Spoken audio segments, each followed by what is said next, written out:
다윗이 인생에 있어서 계속 승승장구를 하고 상승곡선을 그리고 있습니다. 오늘 본문에서 다윗은 하나님의 그 축복의 정점에서 정말 하나님 주신 그 약속을 경험하는 그런 시기를 보내고 있습니다. 오늘 이 자리에 있기까지 다윗은 아시는 것처럼 통일 왕국의 왕이 되고, 그리고 나서 시온성, 그 견고한 성을 빼앗습니다. 그리고 그 성을 자기 이름으로 또 이름을 짓고, 하나님의 언약궤를 모시고 싶어서 한번 실패했다가 또 언약궤가 들어오게 됩니다.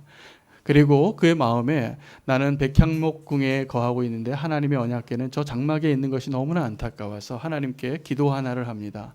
하나님, 제가 하나님 집 하나 지어 드릴게요.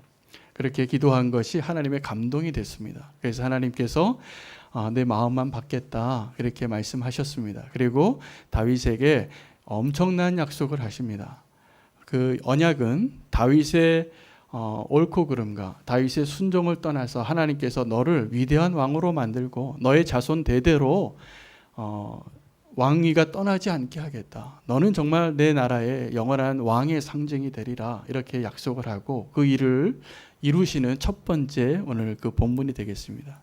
하나님께서 그렇게 다윗에게 서원해 주신 대로 다윗이 가는 대로 이깁니다. 어디를 가든지 가서 누구랑 만나든지 싸워서 오늘 이기고 있는 그런 다윗의 모습이 오늘 기록되어져 있는 본문의 내용입니다.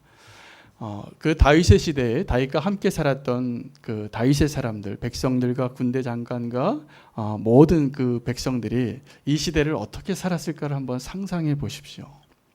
제가 보니까 너무 신났을 것 같아요. 열광했을 것 같습니다. 역시 다윗 왕이에요. 다윗 왕이 우리와 함께만 한다면 우리는 어디를 가든지 이길 것 같고 성공할 것 같고 형통할 것 같고, 그 다윗이 함께 있음으로 인해서 너무나 기뻐하고 열광했을 그 사람들의 표정이 저는 이 말씀 준비하면서 그려졌습니다. 그러면서 저에게도 또 우리나라 모든 사람들에게 있어서 이런 비슷한 열광의 도가니가 언제 있을까 한번 생각을 해봤더니 한 2002년도로 거슬러 올라갔습니다. 여러분 2002년도 다 기억나시죠? 네, 우리가 다 빨간 옷 하나씩 다 샀어요. 그래가지고 그냥 길거리에 나가서 응원하고 잔디밭에 공원에 가서 응원하고 친구들 가족끼리 다 모여서 응원하고 그때 다 열광을 했습니다. 그때 열광을 할 때 그 열광을 만들어낸 주인공이었던 히딩크 감독이 했던 말이 지금도 기억납니다. 나는 아직도 배고프다. 더 이기고 싶다입니다. 더 이기고 싶어서 정말 기적을 만들어냈어요. 그때 우리 다 그 대한민국 국민이라면 한 번쯤 다 그런 착각을 했습니다. 이러다 결승에 올라가는 거 아닌가. 그런데 4강까지 올라가고 그때 다 열광을 했던 그 추억이 있습니다.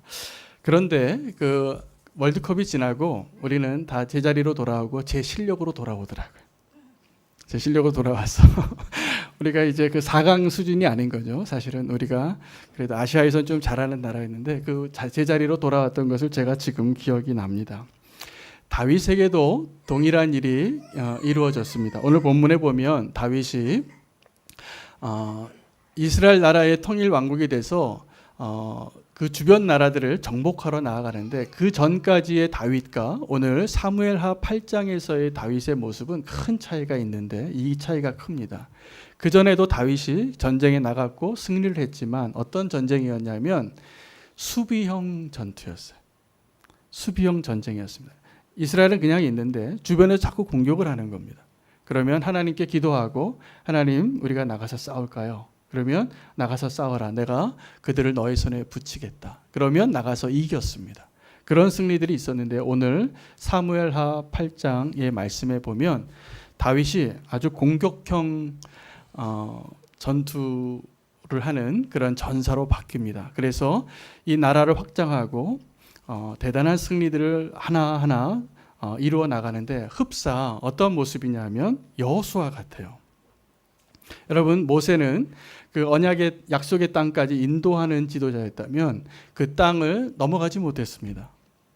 모세는 인도만 했고 그 약속의 땅을 취하고 그 땅을 얻고 전쟁을 하면서 그 땅을 정복했던 지도자는 여호수아였는데 오늘 다윗의 모습은 여호수아와 비슷합니다. 여러분, 다윗이 이렇게 어디를 가든지 승리할 수 있었던 이유가 무엇입니까? 그가 정말 골리앗과 같이 강한 군사였기 때문입니까? 힘이 셌기 때문입니까? 용맹했기 때문입니까? 아닙니다. 오늘 본문에는 다윗이 어디를 가든지 승리한 그 비결을, 이유를 말해주고 있는데 여호와께서 이기게 해 주었다입니다. 여호와께서 그를 이기게 했기 때문에 어디를 가든지 이기는 다윗이 되는 것입니다.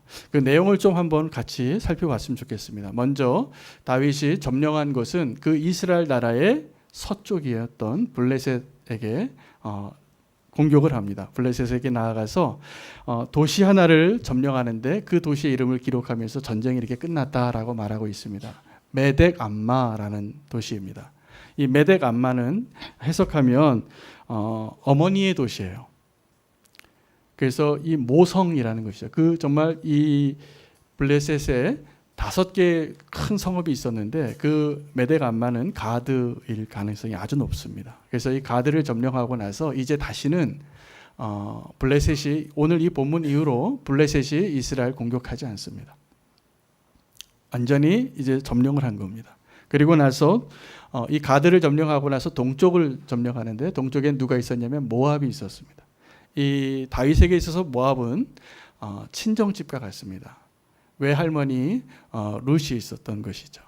그래서 그 모압 출신이었던 룻이 이 이스라엘 민족이 되고, 그리고 이제 이세 아버지가 태어나고 다윗이 이 모압의 후손으로 되어집니다. 실제로 다윗은 사울에게 쫓길 때 피난처로 삼았던 것이 모압 땅이기도 합니다. 자, 그런데 이 다윗이 모압을 점령할 때 아주 잔인하게 모압을 점령합니다.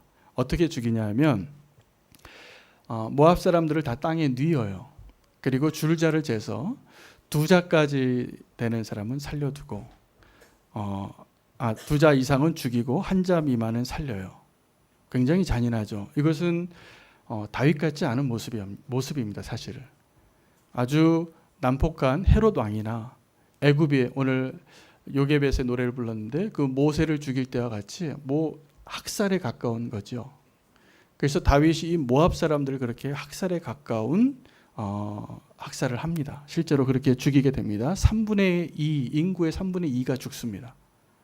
이 전쟁 이후에. 그리고 나서 북쪽으로 또 전투를 나갑니다. 다윗이. 북쪽에서는 소바 왕이었던 하닷 에셀이라는 왕과 부딪히게 되는데, 이 하닷 에셀은 자기의 나라를 더 확장하려고, 이 나라도 대단한 나라였는데 확장하다가 유브라데 강을 건너와서 다윗과 만납니다. 그래서 이때는 이 소바 왕과의 싸움에서는 연합군이 형성이 됩니다. 다윗이 소바 왕 하닷 에셀과 싸우니까 이 하닷 에셀의 편에 서는 사람이 생깁니다. 그리고 다윗의 편에 서는 사람이 생기는데 하닷 에셀의 편에 그 서는 사람이 바로 아람입니다. 다메섹 아람이 그 편에 서고, 그리고 하맛 왕 도이는 다윗의 편이 되어서 그냥 싸우지 않고 모든 금과 은과 모든 전리품을 다 다윗에게 그냥 선물로 주게 되죠. 자, 근데 이 전쟁에서도 다윗이 또 한 번 이전에 다윗과 같지 않은 모습을 하나 우리에게 보여주는데, 이 하닷에셀과의 전투에서 모든 기마병들을 다 제하고 왕이 그 말 100마리만 남겨놓고 그 말의 힘줄을 다 제거해 버립니다. 이것은 다윗이 그래도 하나님의 말씀대로 전쟁을 했다라는 증거이기도 합니다. 왜냐하면 신명기 말씀에 보면 왕이 되거든 너희는 그 왕이 많은 말을 두지 말지니라 라고 말씀한 대로 다윗이 지킨 겁니다. 여러분, 왕이 되면 힘을 얻고 많은 군사력과 경제력을 갖고 싶어지겠죠. 그런데 그것을 금지하고 있습니다. 그래서 다윗이 순종해요. 그래서 하나님의 말씀대로 전쟁을 한 다윗이었구나라는 것도 알게 되지만, 또 한편 아주 잔인한 모습이기도 한 것이죠, 여전히. 그리고 맨 마지막에 남쪽에 소돔으로 갑니다. 소돔 골짜기에서 이 에돔 사람들을 다 소금 골짜기에서 멸하고 또 2만 명을 죽이게 됩니다. 그래서 비유를 한다면 이런 겁니다. 아주 이스라엘과 우리나라가 처지가 아주 비슷한데, 우리나라에 어떤 위대한 하나님의 대통령이 딱 등장을 한 거예요. 등장을 해서 그 자기의 통치 기간에 북한도 점령하고 중국도 점령하고 러시아도 점령하고 멀리서 미국에서 좀 도와주고 아주 이런 양상인 거죠. 그래서 위대한 대단한 제국이 하나 생긴 겁니다. 언제요? 이 다윗의 통치 기간에. 그리고 다윗이 이제는 오늘 8장 마지막 절에 보면 그 정부 조직을 다시 재정비합니다. 그래서 군사령관을 세우고 사사를 세우고 또 제사장을 대제사장을 다시 한번 세우고 서기관을 세우고 그리고 모든 자기 아들들을 다 장관으로 세우죠. 대단한 나라를 완성한 것입니다. 여러분, 근데 오늘 이 그 다윗의 완전한 승리죠. 대단한 나라를 세우고 전투에서 이기고 우리가 이렇게 열광할 것 같은, 여러분 만약에 이스라엘 백성으로 만약에 산다면 다윗의 통치하는 기간에 한번 살아보고 싶을 것 같아요. 왜냐하면 솔로몬 시대만 가도 너무 압제를 했거든요. 그래서 세금도 많이 얻고 뺐고, 그래서 사실은 국민들이 큰 나라가 됐지만 아주 고통 가운데 살아서 솔로몬 이후에 왕이 되었던 그 아들들에게는 왕이 되자마자 솔로몬 죽자마자 우리 세금 좀 그만 줄여달라고 이렇게 얘기하게 됩니다. 근데 다윗은 하나님의 도우심으로 어디를 가든지 승리하고 승승장구하고 이기고 빼앗고 땅을 다 취하는 왕이 되었던 것입니다. 그럼에도 불구하고 오늘 우리가 이 다윗의 승리 가운데 무엇에 대해서 열광해야 하는지 오늘 하나님 앞에서 우리의 마음을 다시 한번 잘 되돌아볼 수 있으면 좋겠습니다. 우리도 그 사람들이기 때문에 그렇습니다.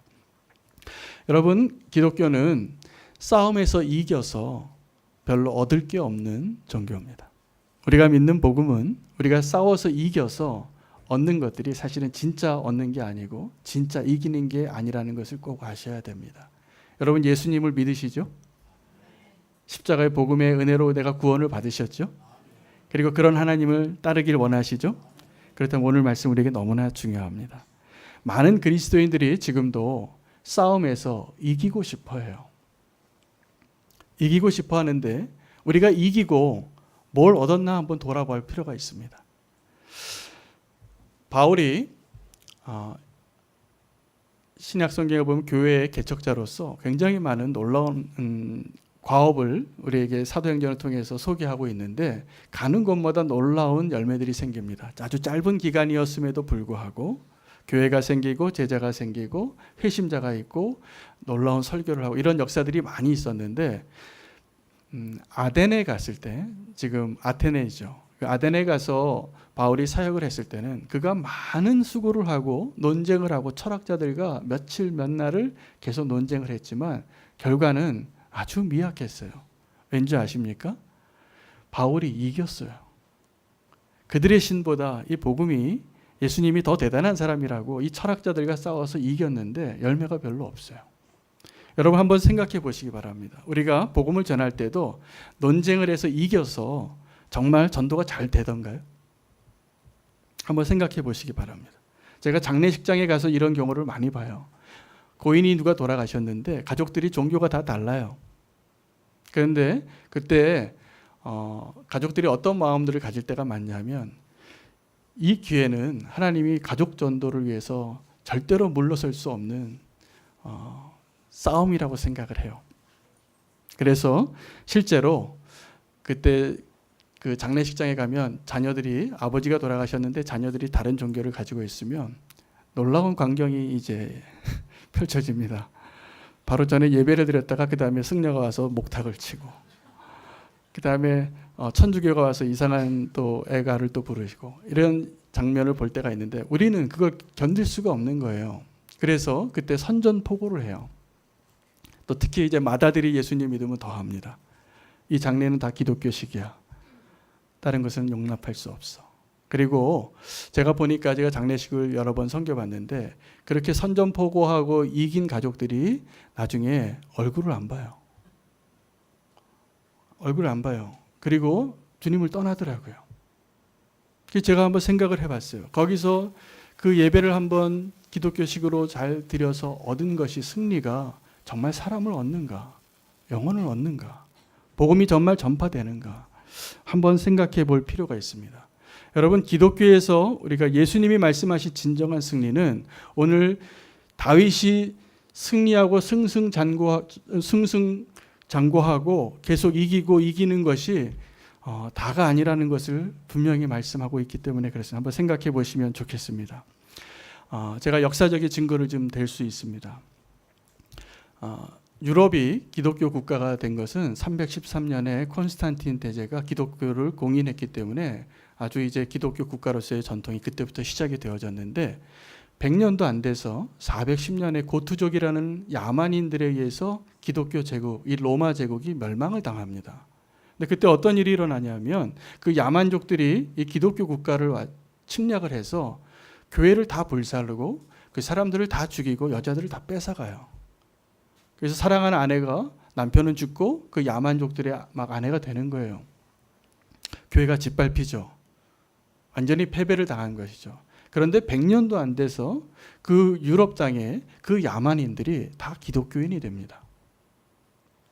완전히 진 것 같은데 그곳에서 다시 기독교가 시작이 되어지는 놀라운 역사가 기록에 남아 있어요. 그렇게 해서 유럽이 계속 기독교가 된 거예요. 사람만 바뀌고 복음은 그대로 남아 있는 거예요. 그 똑같은 일이 400년 뒤에 또 한 번 재발되는데 이번에는 누가 침략을 하냐면 저기 유럽의 북쪽에 있는 스칸디나비아에 거주하던 바이킹들이 내려옵니다. 근데 그 바이킹들은 더 잔인한 야만인들이었어요. 우리가 그냥 만화에서 보는 그 바이킹족이 아니에요. 정말 잔인한 사람들이에요. 그 사람들이 와서 더 잔인하게 이 기독교화되어 있던 유럽을 한 번 더 짓밟은데 똑같이 교회는 다 무너졌지만 그 야만인들이 100년도 안 돼서 다시 기독교인이 됩니다. 여러분, 우리가 기독교에서 진짜 승리를 말하는, 우리가 정말 승리해서 얻는 것은 우리가 싸워서 그들을 이기고 정복해서 그들을 굴복시키는 것이 이기는 것이 아닌 것을 오늘 반드시 좀 아셔야 됩니다. 요즘도 그래서 교회가 너무 힘이 많고 너무 돈이 많아지고 너무 건물이 커지고 너무 힘이 세져서 복음화되어질 것 같지만 사실은 정반대의 길을 갈 가능성이 아주 높습니다. 교회가 언제 성장을 했냐 하면 정말 핍박과 고난의 때를 지날 때 교회가 성장합니다. 그럼 우리가 정말 승리하고 정말 하나님이 원하시는 하나님의 나라가 확장되어지는 것은 우리가 이길 때가 아니라는 거예요. 다윗이 오늘 승승장구하는 그 왕이 되는데 그 다윗은 원래 싸움에 능한 사람이 아니었고요. 목동이었습니다. 근데 하나님께서 이 다윗을 위대한 전사로 바꾸세요. 목동이었고 노래 부르던 자였고 얼굴도 잘생겼고 준수했습니다. 그런데 이 다윗이 그 아주 소년 같을 때 골리앗을 한번 쓰러뜨리고 나서 영웅이 돼요. 그래서 이런 노래가 하나 나오죠. 사울이 죽인 자는 천천히요, 다윗이 죽인 자는 만만이라. 그렇게 사람들이 노래하니까 영웅이 된 거죠. 그래서 다윗은 그것 때문에 더 곤란한 인생을 살기 시작합니다. 도망자가 되고 사울이 죽이려고 합니다. 자, 다윗은 원래 군사가 아니요, 용사가 아니고 전사가 아니었는데 하나님이 다윗을 그렇게 사용한 것입니다. 다윗의 인생을. 다윗이 하나님께 하나님, 내가 하나님을 위해서 성전을 지을게요 라고 말했을 때 하나님이 그것을 거절한 이유가 있습니다. 네 마음만 받겠다라고 말씀하신 그 이유가 있는데 다윗의 손에 피가 너무 많이 묻어 있었기 때문이에요. 다윗이 너무나 많이 이겼기 때문이에요. 그래서 하나님이 다윗에게는 성전을 허락하지 않습니다. 여러분, 놀랍게도 하나님이 다윗에게 나라는 허락하지만 성전을 허락하지 않았어요. 여러분, 우리가 너무 이 땅에서 피 흘려서 이기고 승리하면 하나님이 다윗에게 했던 말과 동일한 말을 할 가능성이 높아요. 네 손에 피가 너무 많이 묻어 있어서 네 손으로 성전은 지을 수 없다. 우리나라를 비롯해서 원래는 기독교를 믿지 않던 나라들이 기독교화될 때 선교사들이 무슨 배를 타고 왔냐 하면 군함을 타고 왔어요. 이 땅에 복음을 전하러 온 선교사들이 유럽 강국에 군함을 타고 와서 포문을 열고 포를 쏘면서 나라의 문을 열라고 힘으로 그 땅에 첫 발을 디뎠던 것을 기억해야 됩니다. 그래서 그 선교사들 때문에 교회가 생기고 복음화가 되어지고 이 땅이 다 우리 같은 사람들이 예수님 믿게 된 은혜를 누렸지만 동시에 그 저변에는 이런 게 있어요. 모든 나라든지 다 그렇습니다. 기독교로 왔던 그 선교사들의 나라에 대한 상처가 있어요. 우리나라는 어떨까요? 우리나라에 포문을 열었던 다른 프랑스도 있고 미국도 있고 러시아도 있고 그랬지만 우리나라가 식민지화된 거는 일본 사람에 의해서 통치를 받았거든요. 그래서 우리는 한국교회의 놀라운 부흥의 섭리에는 우리나라를 점령한 그 점령 국가가 서구 기독교 국가가 아니라는 데에서도 한 이유가 있습니다. 그래서 우리는 일본에 대한 상처가 많지만 기독교 국가에 대해서 마음이 많이 열렸던 거예요. 그래서 선교사들이 많이 도리어 우리 편에서 함께 일해서 한국교회가 이렇게 놀라운 부흥을 경험했던 이유도 있습니다. 여러분, 교회가 선교하는 것이, 하나님의 나라가 확장하는 것이 오늘 다윗의 승리처럼 그렇게 어떤 땅들을 싸워서 이겨서 점령해서 그렇게 확장되어질까요? 한번 생각해 보셔야 됩니다. 그렇게 했던 적이 있는데 십자군 전쟁 때였어요. 근데 십자군 전쟁은 선교 역사에서 가장 실패한 역사예요. 하나님의 나라가 확장된 것이 아니라 1000년이 지나도 그 하나님의 나라를 무너뜨리고 발목을 잡고 있는 가장 아픈 상처가 됐습니다. 여러분, 우리가 학교에서 자녀들이 저는 안타까운 게 있습니다. 우리가 자꾸 1등만 하라고 가르치는 거예요. 좋은 대학에 들어가라고만 하고 좋은 회사에 들어가라고 하고 승리하는 법만 가르치는 거예요. 솔직히 말해서 여러분, 우리 자녀들이 학교 가서 영어, 수학, 국어를 배우기 전에 뭘 먼저 배우는 것 같냐 하면 이기는 법을 배우는 거예요. 경쟁에서. 그래야지 살 것 같고 그래야지 행복해질 것 같기 때문에 그걸 가르치는 거예요. 누가요? 우리 모두가. 오늘 다시 한번 하나님이 원하시는 진정한 삶의 목적과 목표를 잘 발견할 수 있으면 좋겠습니다. 그런데 여러분, 이 다윗의 그 승리를 보면서 다윗의 시대의 사람들 또 우리를 포함해서 왜 그렇게 승리에 열광했을까요? 3가지 이유가 있습니다. 오늘 본문에 보면 반복되어지는 내용이 나오는데 다윗의 그 승리의 기록 가운데 첫 번째, 이 승리에 열광하는 이유는 적대감 때문이에요. 저 원수를 내가 얼마나 죽였는가. 그래서 오늘 기록들을 보면 다윗이 몇 명을 죽였는가가 나와요. 수만 명씩 죽였다고 나와요. 그 전쟁에 승리하고. 두 번째는 전리품 때문이에요. 승리하고 나서 금과 은과 동을 엄청 얻어요. 그것은 나중에 솔로몬에게 다 유산으로 넘겨줬습니다. 솔로몬이 사실은 다윗이 싸워서 이긴 나라들의 전리품 가지고 성전을 세우는 것이죠. 아버지 유산 가지고. 그런데 정말 우리가 이 승리에 열광해야 될 진짜 이유는 적대감 때문도 아니고 전리품 때문도 아니고 하나님이 우리를 도우셔서 이기게 하는 것을 경험하기 위해서가 되어야 합니다. 다윗은 어디를 가든지 하나님이 도와주셔서 이기게 했습니다. 자, 그런데 하나님 나라에서는 다윗의 승리와 같은 이 승리가 이 땅에서 주실 수도 있어요. 잠깐입니다. 어떤 거냐면 예수님께서 예루살렘 성전에 올라가실 때, 그 예루살렘에 입성할 때 사람들이 열광했습니다. 딱 하루 호산나를 외치고. 근데 그 사람들이 그 일주일 사이에 예수님을 십자가에 못 박으라고 외치는 사람들로 바뀌어요. 예수님은 기록되어진 대로 그 길을 가시기 위해서 승리의 기쁨을 잠깐 누리지만 정말 예수님이 승리한 것은 어디냐면 십자가에서 내가 다 이루었도다 라고 말씀하셨기 때문에 이기신 것입니다. 만약에 예수님이 십자가에서 내가 다 이루었도다 라고 고백하면서 우리를 위해서 그 십자가에서 끝까지 참고 고난과 조롱과 아픔을 다 견디고 끝까지 그곳에서 죽지 않으시고 내가 이놈들을 한번 손을 봐야지 하고서 내려오셨다면 그게 승리일까요? 만약에 예수님이 그 십자가에서 내려오셔서 하나님 천군 천사를 한번 보내주십시오. 한번 쓸어주세요. 이렇게 하셨다면 승리한 것일까요? 아닙니다. 그게 패배입니다.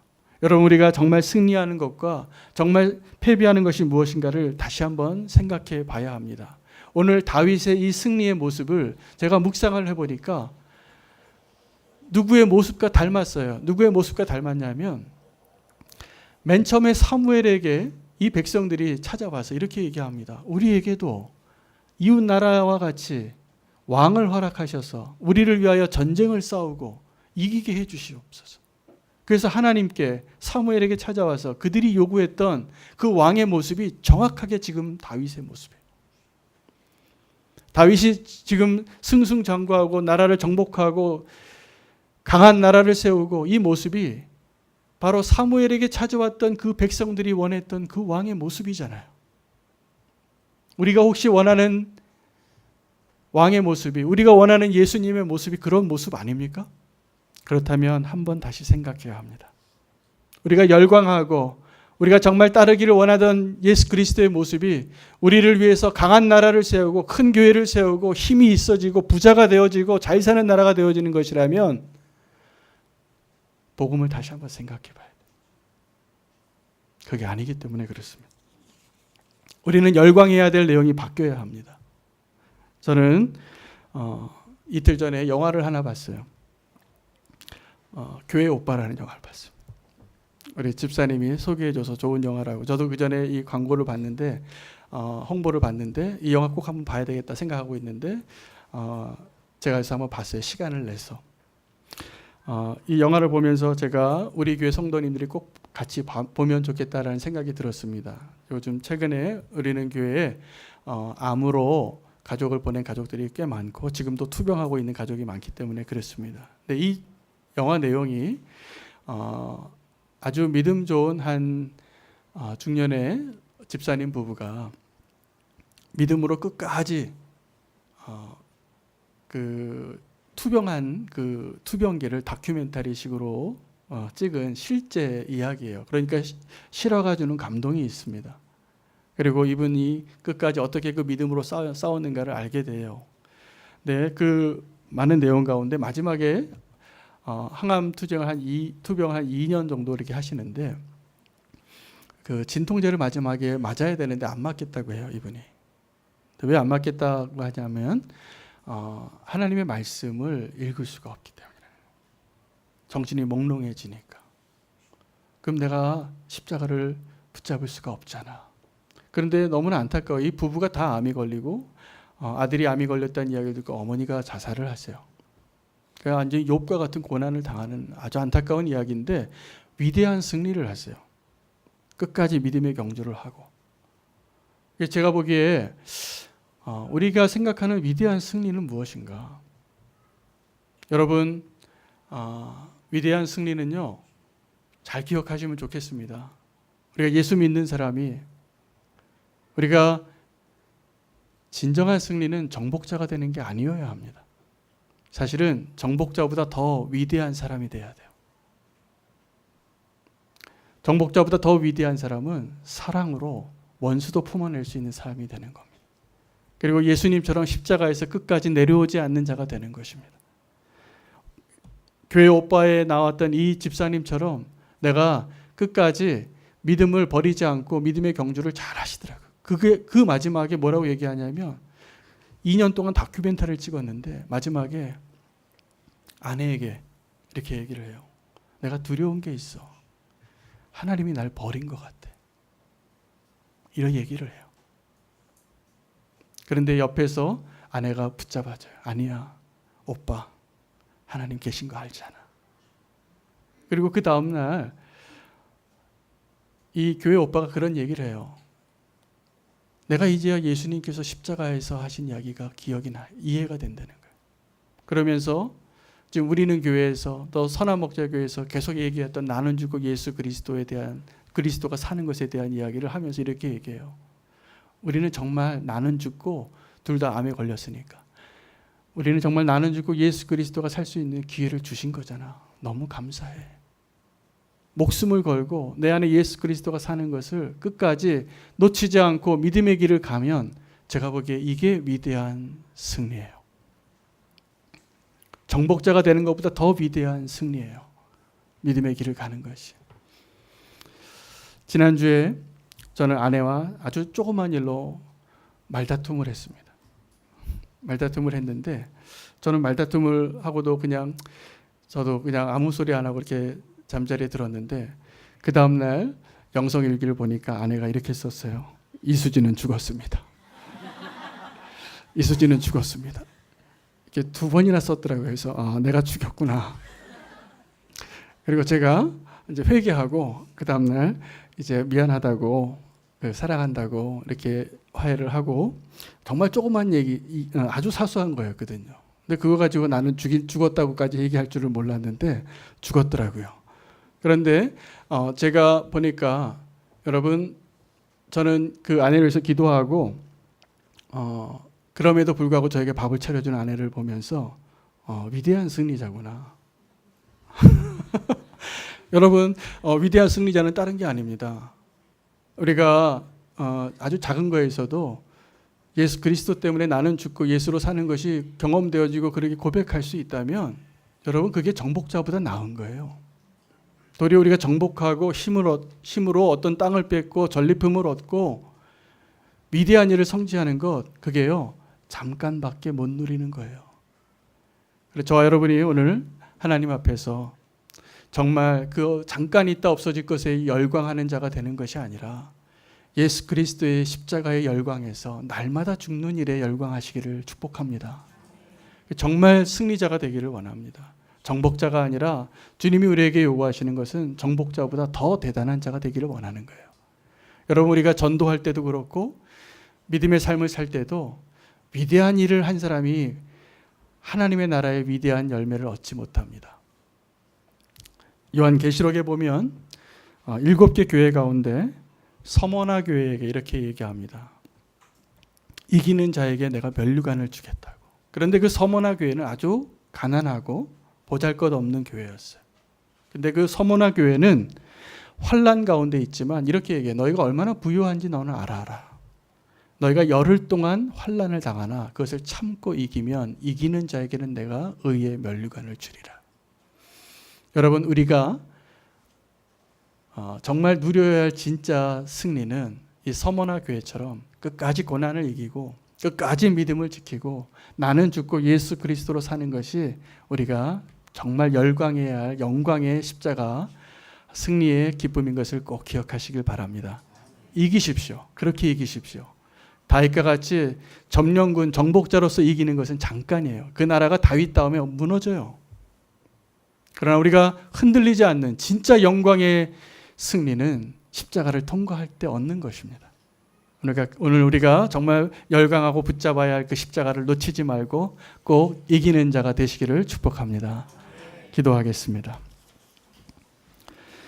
주님, 감사합니다. 오늘 주님의 말씀으로 우리의 연약함에도 불구하고 정말 이기는 자가 되기를 원합니다. 승승장구하여 땅을 빼앗고 나라를 빼앗고 전리품을 빼앗고 사람의 생명을 빼앗는 승리가 아니라 나는 죽고 예수 그리스도로 사는 진정한 십자가의 승리를 우리도 경험하게 해 주시옵소서.